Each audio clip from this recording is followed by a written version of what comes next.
Hello दोस्तों, आज मैं आपके लिए लेकर आई हूँ एक नई कहानी जिसका नाम है जीवन में जो प्राप्त है पर्याप्त है। एक निर्धन विद्वान व्यक्ति चलते चलते पड़ोसी राज्य में पहुंचा। संयोग से उस दिन वहाँ हस्त पटबंधन समारोह था, जिसमें एक हाथी की सूंड में माला देकर नगर में घुमाया जाता था। वह जिसके गले में माला डाल देता था उसे 5 वर्ष के लिए वहाँ का राजा बना दिया जाता था। वह व्यक्ति भी समारोह देखने लगा। हाथी ने उसके ही गले में माला डाल दी। सभी ने जय जयकार करते हुए उसे 5 वर्ष के लिए वहाँ का राजा घोषित कर दिया। राजपुरोहित ने उसका राज तिलक किया और वहाँ के नियम बताते हुए कहा कि आपको केवल 5 वर्ष के लिए राजा बनाया जा रहा है। 5 वर्ष पूर्ण होते ही आपको मगरमच्छों व घड़ियालों से युक्त नदी में छोड़ दिया जाएगा। यदि आप में ताकत होगी तो आप उनका मुकाबला करके नदी के पार गांव में पहुंच सकते हो। आपको वापस इस नगर में आने नहीं दिया जाएगा।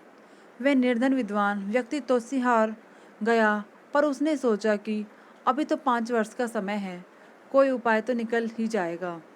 उसने 5 वर्ष तक विद्वत्तापूर्वक राज्य किया। राज्य की संचालन प्रक्रिया को पूरे मनोयोग से निभाया। इस प्रकार केवल राज्य पर ही नहीं, लोगों के दिलों पर भी राज्य करने लगा।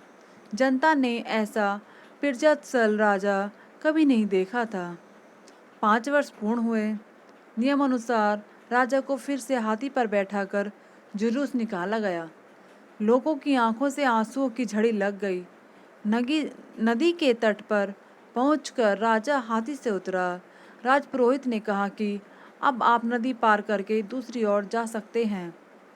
अश्रुपूरित विदाई समारोह के बीच उसने कहा कि मैं इस राज्य के नियमों का सम्मान करता हूँ।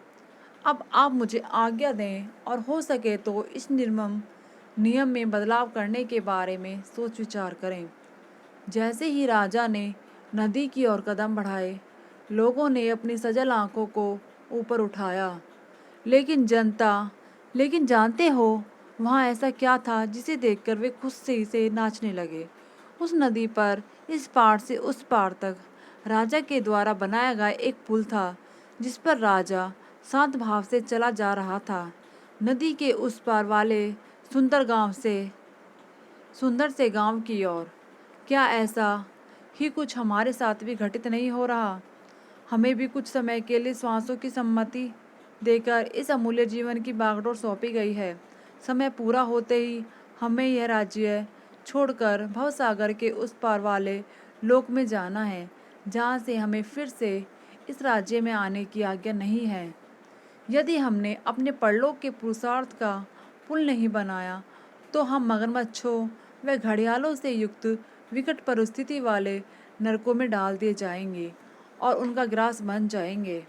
और अगर हम शांत भाव से भवसागर के उस पार वाले लोक में जाना चाहते हैं तो अभी से वह परिमार्थिक पुरुषार्थ का पुल बनाने की शुरुआत कर देनी चाहिए, क्योंकि आयु काल पूरा होने के बाद जाना तो निश्चित ही है।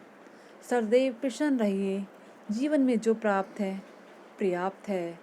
धन्यवाद दोस्तों, आगे फिर मिलते हैं एक और नई कहानी के साथ। तो प्लीज़ मेरे चैनल को सब्सक्राइब ज़रूर करें।